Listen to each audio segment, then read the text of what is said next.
I'm Spencer Levy, and this is the Weekly Take. On this episode, we're making our contribution to the projected 40 trillion gigabytes of data that will be produced in 2020.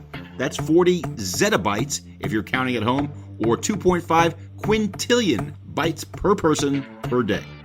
We're hosting a conversation about the foundational infrastructure that handles all that information. We're talking about data centers. What we're seeing is investors who are looking for a combination of yield and growth. And I think at least the public data center REITs provide that sort of blended opportunity. That's Charles Meyers, who runs Equinix, the world's largest network of interconnected data centers, with more than 22 million square feet of space in 56 metro areas around the world. Through the magic of digital data, Charles joins us from his home office in South Carolina. We have a number of our clients that needed to do quick adaptation of their IT platform because it wasn't built to have thousands of people working through a diverse area, not only within a region, but across the country or the globe. And that's Pat Lynch, CBRE Senior Managing Director for Data Center Solutions, streaming into the show from his home base in Boulder, Colorado. We've got our heads in the cloud to explore the actual real estate that keeps the world virtually connected. Data centers. That's right now on the Weekly Take. Welcome to the Weekly Take, and this week we are talking about data centers, those buildings that keep all of your information safe, secure, and speedily at your desktop. To help us with this conversation, we are thrilled to be joined by Charles Meyers, the CEO of Equinix, the largest REIT in the world in the data center space. Charles, welcome. Thanks. Great to be here. And I'm also joined by my good friend and colleague, Pat Lynch, who leads the data center solution space here at CBRE, based in Colorado. Pat, welcome. Thank you, Spencer, and thank you, Charles, for joining us today. Thrilled to have both of you. And I would mention that right now, my data connectivity is a little weak because today is the first day of school for my kids. So everything is slowing down in my house, and we know just how important data is. So Charles, given the COVID era and the need of work from home, Zoom, and all things like that, just how much more important is the data center business today than perhaps it was before? Well, Spencer, you're not the only one to have a bunch of people hammering their networks. A lot of networks had to do very significant upgrades to their capacity to really meet that work from home surge. Zoom, for example, went from something like 10 million sessions a day to 400 in short order, 400 million. And, we're a huge part of their infrastructure. And so they had to significantly upgrade around the world. And luckily, we were there to help them in that. Well, 400 million and one given today's Zoom call, Charles. That's right. But Pat, what's your perspective on just how much more important data centers have become in the last 6 months during the COVID era? Intuitively, it was incredibly important, both the data centers and the networks that support all of us, because where there's shortfalls, and we're hearing this from our clients, right, there's an immediate need to support a new work style for many of our clients. So it's brought the data center and the network and the importance of that to the forefront for almost any company in the world right now. And that's been, I think, eye-opening and certainly has helped the industry and the business for sure.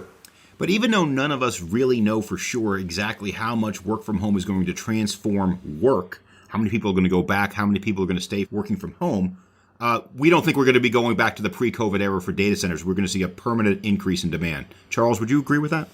Yeah, I mean, I think the factors that drive that go well beyond, sort of the work from home surge. And in fact, I think the bigger driver is really the importance of digital and digital transformation as a business priority for people, and also how important digital is to the lives of the consumer, and therefore all the people that are delivering those services who need to continuously upgrade and adapt their infrastructure to meet those needs. And when we have 5G and other forms of technology come into the fore, the data center capacity, the need for data centers, that's not going to fall. It actually might increase. Would you agree with that, Charles?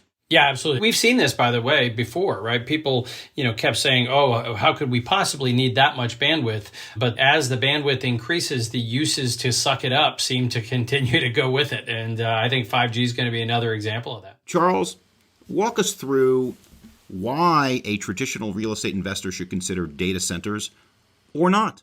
Well, I think that obviously the underlying demand drivers for this sector, as we just talked about, are incredibly strong. And what we're seeing is people who traditionally have been looking, at least investing in many real estate sectors, investors who are looking for a combination of yield and growth.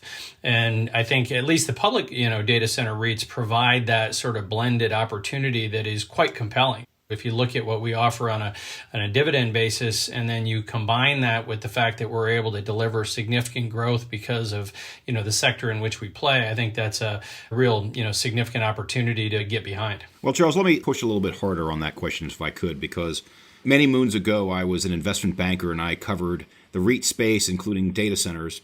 And I remember I was trying to get on the cover of an IPO for one of your good competitors. And the question came up during the pitch. Are you a real estate company or are you a tech company? And apparently I answered it wrong. I said you're a real estate company and I didn't get on the cover. So I'm going to ask you the question now, Charles. Are you a real estate company or are you a tech company? Well, it's interesting because, and this is probably a somewhat anticipated answer, but the answer is really both. We're creating significant real estate value and that real estate investors can wrap their head easily around. However, the way that real estate value is created is really driven by technology, both in terms of the demand drivers of the business and in terms of our execution of the business itself. So it's absolutely both. Real estate matters deeply for us. That's why we partner with companies like CBRE, who are world experts in it, and why our customers, do the same. But we're clearly both. I like the answer, Charles, because I think you're right in both. And as I think back, where this industry has been through some ebb and flows, and I think it's been really interesting and fascinating for me to watch as companies like Equinix develop and really mirror the benefits of a tech company with the discipline and the history over time that real estate has learned. So I think it's a great question and something certainly the industry continues to think about. Well, Charles, I will tell you that a lot of real estate investors might get confused by some of the terminology in data centers, talking about how space is rented via megawatt or gigawatt instead of rent and other measures of net absorption and other traditional real estate measures. So before I get to that question, I want to know, when we talk about gigawatts, you have a recommendation where I can buy a good flux capacitor so that my family and I could take a vacation back to the future? Funny you should make the Back to the Future reference, Spencer, because I actually, at our sales kickoff a couple years ago, came on stage in a DeLorean with a flux capacitor in it. So I'll hook you up with the contact for the flux capacitor. So thank you very much. But no, I think you have to adapt in terms of being able to sort of meet each other in the middle. And I think our investors, particularly the really good, good ones, have gone the extra mile to understand our business, and we've had to understand and go the extra mile to understand how they are thinking about these investments. The reality is that the underlying, force that drives a data center is power, right? And so power becomes quite important in terms of thinking, what the power density of a data center is and how many kilowatts per cabinet you're looking at and those kind of things. And so it does take some getting used to, but, we found that, the real estate investor is very, very capable of sort of adapting to that and understanding it. And we have a number of things, like if you look at us, Equinix in particular, we have a number of things that go above and beyond what people would consider as base rent that really enhance our return profile and our ability to generate return, the returns on capital that investors like ours have become accustomed to. And interconnection is a major driver of that. Well, let's walk through some of those drivers if we can, Patrick. Let's talk about kilowatt hours and megawatts and what was the term you used, Charles? Interconnection. How does a tenant pay rent in a data center, and how do we interpret that for a real estate investor? In our traditional real estate world, it's rent per square foot. And in the data center world, it is rent per kW plus energy, typically. And how do you convert that to a price per square foot?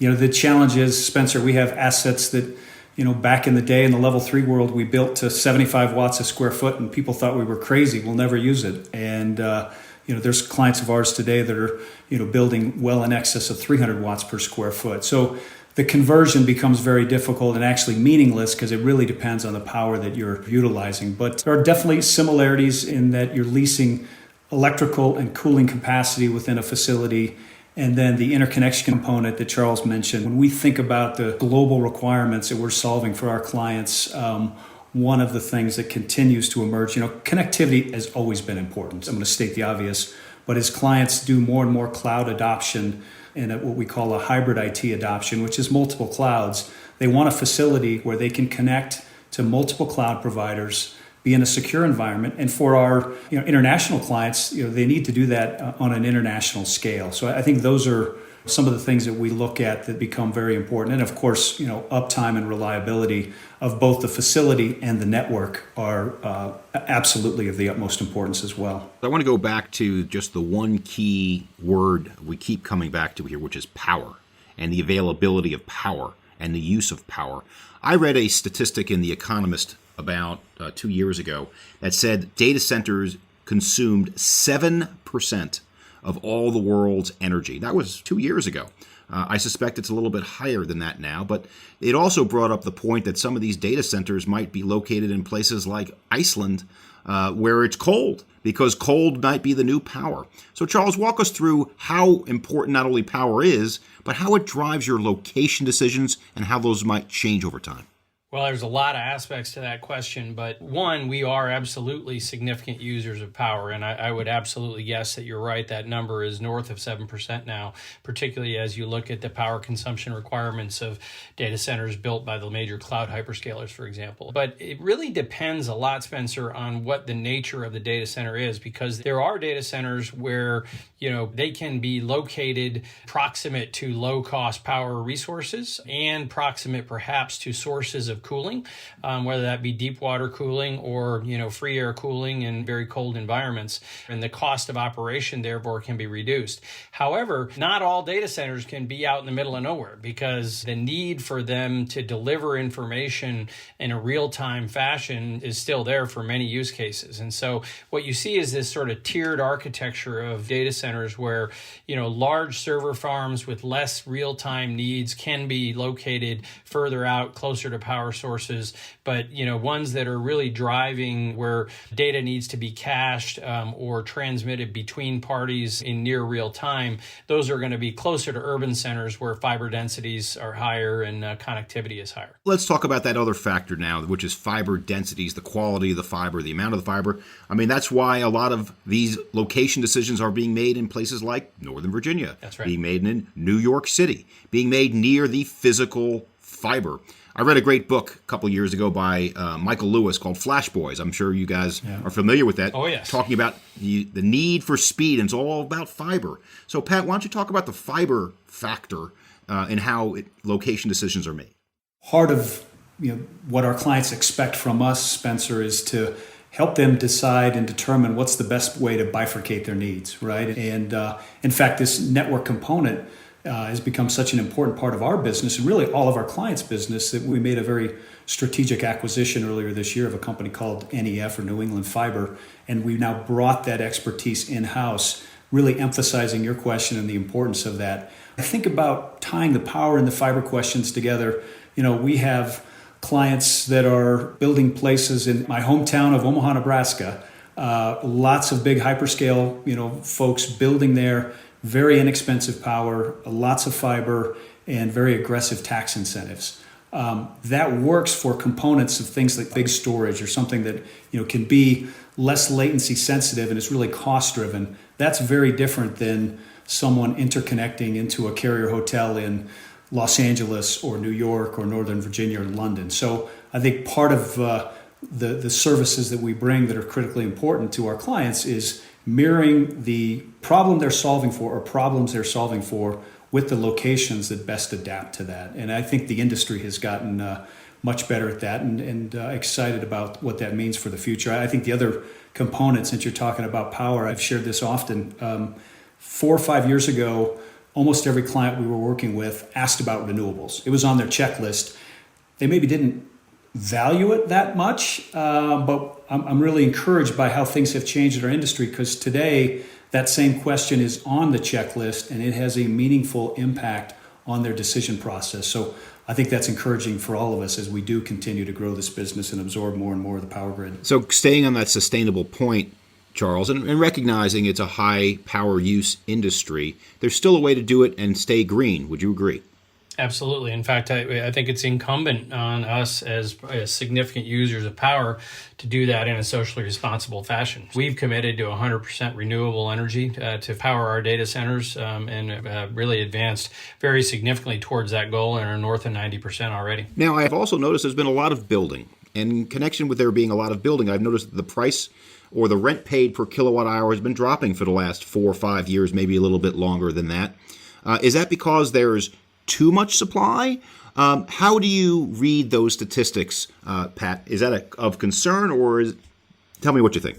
Yeah, no, it's a fantastic question. I think that the answer is scale. That makes a huge difference, not only in the capital cost, but also in your operating cost as well. It's not uncommon for most of the big providers in the space, they wouldn't even think about building anything less than 100,000 square feet. And oftentimes you're talking 4, 5, 6 times that. So I think the big thing is scale, and then the efficiency of the build is improved significantly as well. So yes, pricing has declined, but if you look at simply the published returns of the providers in the space, they continue to do very well. When I think about where some of the risks are, the industry has a good runway ahead of it. But one of the things that I do caution is, not all assets are created equally. Let me jump in with this. The other big factor on the whole pricing dynamic is segmentation of the market. I think that's an important thing to understand, is that, not all data centers are created equal, as Pat said. Some large scale, wholesale or hyperscale data centers,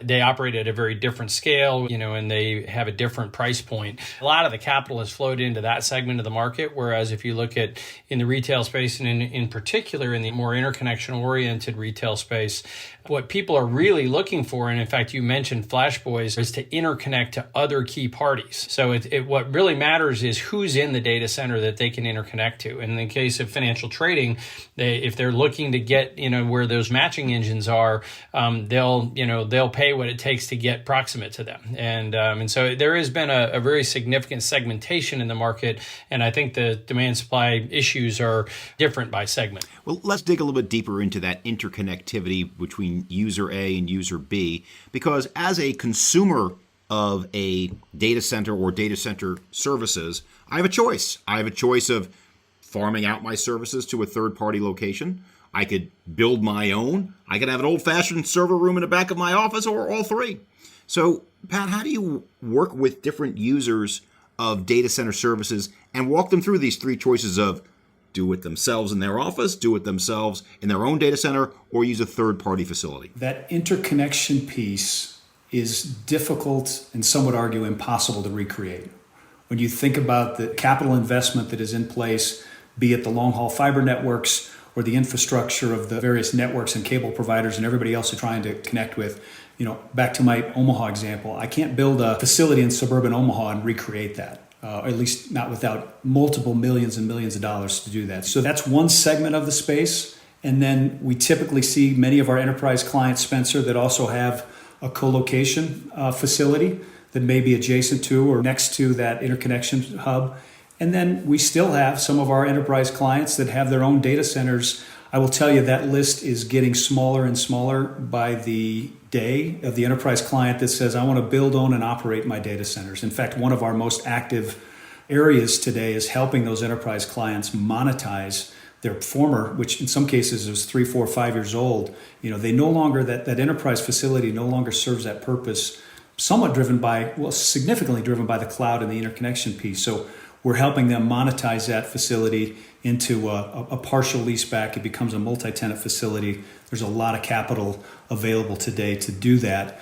All of that, again, is creating more places for people to store and then transmit data. But that interconnection piece is a different pricing structure and importance level than, say, what we used to say, the space and power that can be in suburbia. Well, let me push back just a touch on this interconnection piece, because when you say that, it brings up 2 words in my mind: security and privacy. And how do you maintain these facilities in a manner that can give a user who has the option of doing it themselves the comfort that by going into a co-location facility, I'm not compromising the security of my information or the privacy of my employees? Charles? There's many different levels of security, and one that they're thinking about in terms of their own data center versus third-party data centers or co-location facilities like ours, for example, is really primarily physical security. And the reality is that the amount of investment and technology we apply to the physical security problem in our own data centers is probably meaningfully higher than what they can apply. Now, in terms of their digital security, that is something that continues to be really, whether or not they operate their infrastructure out of their own data center, out of a third-party data center, or even leveraging cloud resources, that digital security continues to be a paramount thing for them, and they're sort of have that regardless. So let's talk now about where these facilities are and how it's different. Now, Pat, you mentioned your hometown of Omaha, Nebraska, seeing some of these, but Charles, you are a global owner, developer of these facilities. You have facilities in Asia, you have them in South America, all over the world. How does the business change? How are these facilities different in different locations, or are they more similar than not? Starting with you, Charles. I would say they're more similar than not. There are some differences in markets, and I think that part of it, for example, is how deregulated is the telecom market, and that matters. What the power market and availability of power looks like in markets certainly influences things. But again, what I would say is that typically markets develop around the communications sort of infrastructure and the fiber, and then they emanate out from there. In fact, if you took a satellite photo of Northern Virginia, you would basically see that, essentially a whole bunch of data centers are built around the Equinix campus. And so the Equinix campus is really the center of connectivity, and then all this data center capacity to serve other sort of use case and needs is sort of around it in circles. I think other markets are similar in that regard. They tend to build up around that, but other use cases develop, and then eventually larger footprint data centers that need to operate at significant scale with different power requirements tend to move out towards the suburbs and beyond. Well, Pat, as you know, CBRE just put out its first half 2020 data center report maybe a week or so ago, and we saw some of these locations going into places beyond Northern Virginia, beyond Dallas, beyond New York, into some of these secondary locations. Tell us a little bit about that and why that's happening. Hillsboro, Oregon is one that comes to mind, a suburb of Portland. And the economics work well there. When you think about power costs and incentives, there's been some activity on the network side, undersea cables, et cetera. And when we think about a still very robust market like Silicon Valley, Hillsboro provides a nice alternative. Depending on the client and what they're solving for, if you locate compute in Hillsboro, some of your compute, maybe move it from Silicon Valley to Hillsboro, it's a 25% day one OpEx savings. So we see markets like that emerging as I'll call it in addition to, not instead of, because we still see our clients wanting a presence in Silicon Valley. And we're somewhat, when we jump to the other coast and you think about Northern Virginia, which is by far the largest data center market in the world, you're starting to see places like Manassas and Virginia Beach. We jokingly somewhat refer to Atlanta as South Ashburn now. We're seeing a significant investment in the Atlanta market by many of the big colo providers. So, that cost factor plays into some of those secondary markets. And then the other piece that I think will be interesting for secondary markets as well is 5G and edge computing, and what does that mean? And there's 1,000 different definitions for that, depending on who you talk to and when. But just think about the eyeballs in a market like a Charlotte or a Denver. That is going to create additional data center needs and opportunities that I think are still upside for the space. Well, let's stay on exactly that topic about edge computing, about the coming wave of 5G. These are all going to create new types of demand, but does it create a threat of sorts to the data center space where some existing space might accelerate in becoming obsolete? Charles, what do you think? Well, I think, on balance, it is an incremental opportunity, but certainly there are workloads that exist inside of facilities today that will need to, over time, shift closer to the edge potentially? Sure, I think the answer to that is yes. I think the question is which ones and when and on what time frame. And so we haven't seen all that many use cases yet that are really driving deep edge requirements. There will be a new class of use cases that require some level of compute, storage, et cetera, out closer to the edge. And so we're actively looking at that and evaluating and monitoring that. And I think it may be an incremental opportunity for players over time. Well, let's just take a modest step back for a moment. I know we're using some jargon here. Pat, can you just define for our listeners what is edge computing? That sounds like a really easy question, Spencer, but it's not. Think of it in the context of distributed computing, right? So, I don't know what kind of vehicle you're driving, but I suspect it's connected and has some autonomous aspects to it. And that is an example when you think about new homes being built and all of the connected devices that are going to exist in homes. All of that is, adding compute power and demands on the network. Some of them, not all of them, make sense to go back to a central connectivity, a carrier hotel. So it is a very difficult question to define, and candidly, I think one that the industry has not yet defined. Yeah, in fact, Pat, I'll build on that and say that, because the edge, the reality of like autonomous vehicles is the vast majority of compute that is done on board. And so in my view, the edge is really this point where handoffs need to be made, and where data or information, needs to be transmitted to somebody else to create business value. And so, and again, it is moving out, but not yet, I think, to the really far edge out at the device, because a lot of it there is done on board or, at that place. But over time, I think you will see an expansion of the edge, out to a further geo. Well, the edge is not just a great guitarist for the band U2 anymore. It is also an opportunity for data centers. Would you agree with that, Pat? That is a great scenario to paint out. Absolutely, Spencer. Well, putting aside my rock and roll references to the edge, I want to thank two of our terrific guests here today. Charles Meyers, the CEO of Equinix, the largest REIT in the data center business. Charles, thank you for joining us. Pleasure being here. Thanks a lot, Spencer. And my good friend and colleague, Pat Lynch, the Senior Managing Director for Data Center Solutions at CBRE. Thank you, Spencer, and thanks, Charles. Have a great day. Good being here. Thanks. For more information, go to CBRE/The Weekly Take. Until next time, I'm Spencer Levy. Be smart, be safe, be well.